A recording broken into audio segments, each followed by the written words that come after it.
Hello everybody, welcome to the Adventurer's Guidebook. You just saw our Paris video, the first episode of our France series, and today we're going to talk about a couple tips and tricks for Paris and for France in general. First off, travel. How are you going to get there? How much is it going to cost? What are you going to do when you get there? Those are things that you need to think about long before the process of actually traveling. Now, with our political climate, you never know if you're going to need a visa or just your passport, so make sure you're prepared for the worst. Make sure you have global entry, which I do not have. I didn't really need it actually, so might possibly don't need to use that. It's convenient. Yeah, make sure you have your passport, of course. That would be a nightmare if you didn't. Yeah, the process to getting a passport is pretty awful, so make sure you do that a few months in advance. I had a problem once where my passport was Stephen Anthony Stephen. Like, they put my last name as my first name, and they put my first name as my last name, and my first name as my first name. So that was an issue, and I had to go back and get that replaced, and then I lost a passport. So make sure you have that done.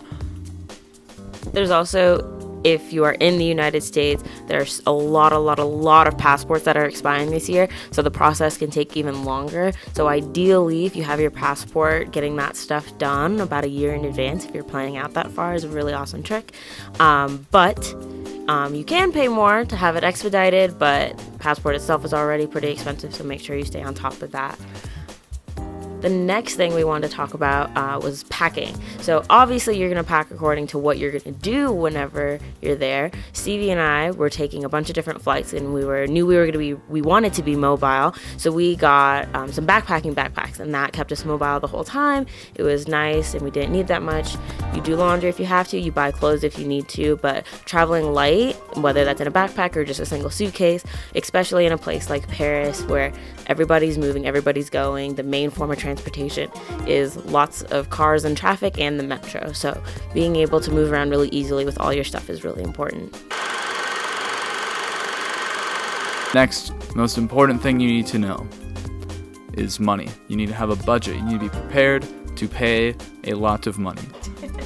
Getting overseas is never cheap, and it probably will never be unless they invent some kind of teleportation device. So make sure you have a budget. We had to do this thing. This was for after Paris, going to Nice.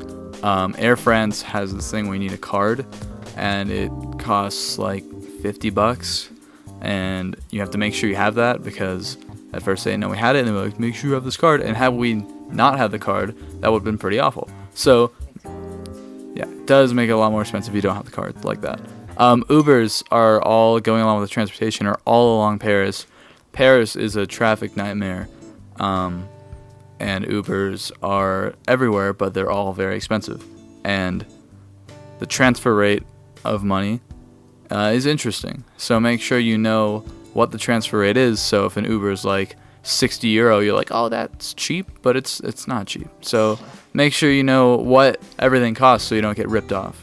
The language barrier was definitely something that came up a lot for us. We didn't know much French, so that was a little bit of an issue, because if your Uber gets lost and they call you and they can't speak English or speak another language, it's kind of difficult because they can't communicate.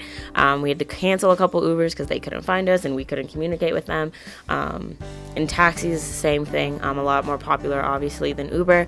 And Lyft is not in France yet, fun fact. If that's your go-to, it is for us. But again, going back to money, making sure that you have your money converted either in cash before you get there or right as you get there is really handy, especially for things like taxis. Fun story, we took a taxi from the airport to our hotel in Paris, and the guy got to the end and was like, that'll be €55, and I don't take credit cards. And didn't tell us that before. There was a sign on the window that said it's a credit card, and we didn't have any cash. So that was really interesting. It ended up working out all fine, but it's definitely something to be aware of and to be prepared for. The exchange rates are usually better if you do it beforehand with your bank. But also, if you choose to do credit cards, make sure you check your foreign transaction fees. And if you are going out of the country, it's really awesome to let your credit card companies know, because then they won't like freak out and call fraud for your credit card being used in another country when they don't know you're there. Coming from Los Angeles, California, we're very familiar with Spanish as a language, not fluent by any means, but understanding definitely. Minimal communication, we probably sound like preschoolers, but French is very different than Spanish. It's a Latin-based language, so some words we can kind of make out, but it was really hard for us to understand different things. But one thing about most European countries is that most people speak at least three languages, whether it starts with the language of the country that they're from, usually English, and then whatever's neighboring. So for France, it was French, and then it went English, and then either or both Spanish and Italian, because those are the two closest places. So that's just something that we picked up on. We didn't realize how big the communication barrier was going to be until we got there, and it was very immediate. Like, as soon as we got off the plane, we realized it was going to be a difficult week, and we definitely should have prepared better. So learn from us, pick up a couple phrases, grab one of those books. They still make books about them. But we also got the Google Translate app, which was helpful. Now, I love Italian food. I don't understand people who don't. People who don't are usually those kind of people who like Italian food when there's like pineapple on their pizza and stuff like that. Those people, interesting. But I love Italian food, and the interesting thing is I love quote-unquote Italian food. I love American Italian food. And a lot of the tourist restaurants, I mean, we're in a very like jam-packed touristy area of Paris. It's all Italian food. And the French food is interesting. I enjoyed it. There's a lot of pastries. I've never been huge on pastries, but I tried macaroons, and macaroons are good. I'm not huge on food. My standards are like microwave pizza is good, so I really don't. I'll eat anything, so this tip is more for like a food connoisseur. Which is me. I'm definitely more of the foodie of the two of us, so planning and researching restaurants and using Yelp and TripAdvisor and all those different kinds of things to choose like good food and have good meals was something that was really important to me, and I highly recommend to everyone. French food is really expensive. The cost of living is really high there, so food is really expensive, so restaurants are really expensive. Like, it was pretty much on average, if you're wanting to eat at a decent restaurant, $30 or €30 per person a meal. So that's definitely going to go into your budget depending on what you eat and what you like to eat. But there's also like a lot of really cool food carts and stuff. Like Stevie had a really fancy hot dog, and I had, my crepe with Nutella, that kind of thing. And we also ate at this random Asian restaurant one night, which ended up being really good. But there's definitely a variety, at least in Paris there was, because it's such a big metropolitan city. But definitely do your research and plan. Otherwise, it'll be a little overwhelming. And be sure to factor that into your budget. So the last thing we kind of wanted to talk about was kind of the sights and the vibe you're going for when you're traveling. You're either going to be that touristy person or you're going to be more of an explorer, and I go with the flow. And Stevie and I definitely tried to do a balance of the two when we were in Paris. What are you shaking your head for? Nah. Like, you can be that touristy person and do all the tourist buses and get all the passes and do all the museums in one day and take all the pictures and and do all the shopping tours and the food tours, and that's a very great experience for some. That was not our jam. Stevie's over there being extra. I've done it in some cities and I've loved it. Other cities, I feel like Paris, that's definitely one where you could explore on your own. But if the language barrier, going back to that, if that's something that you're really worried about, doing a touristy thing kind of limits that. You saw us go to the Eiffel Tower.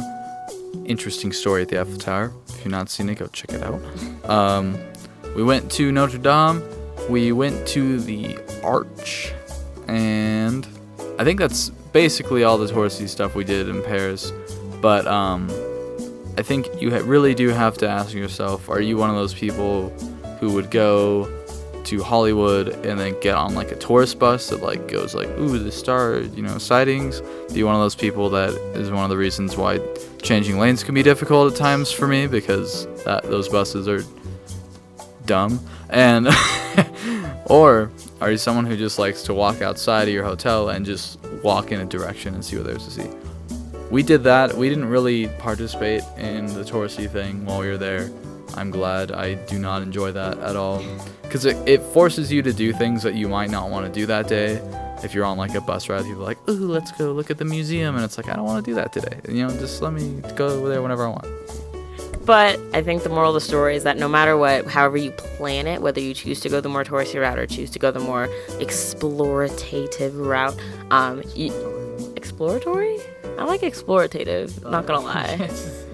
I don't know, that might be a word. Next episode is our first 2 days in Nice, and it involves a very cute dog and a lot of awesome sights and just very interesting things to see and look at.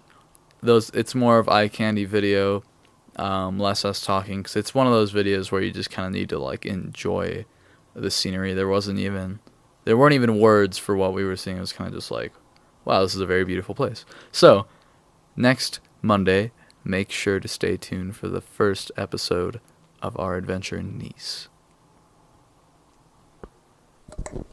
Okay, bye.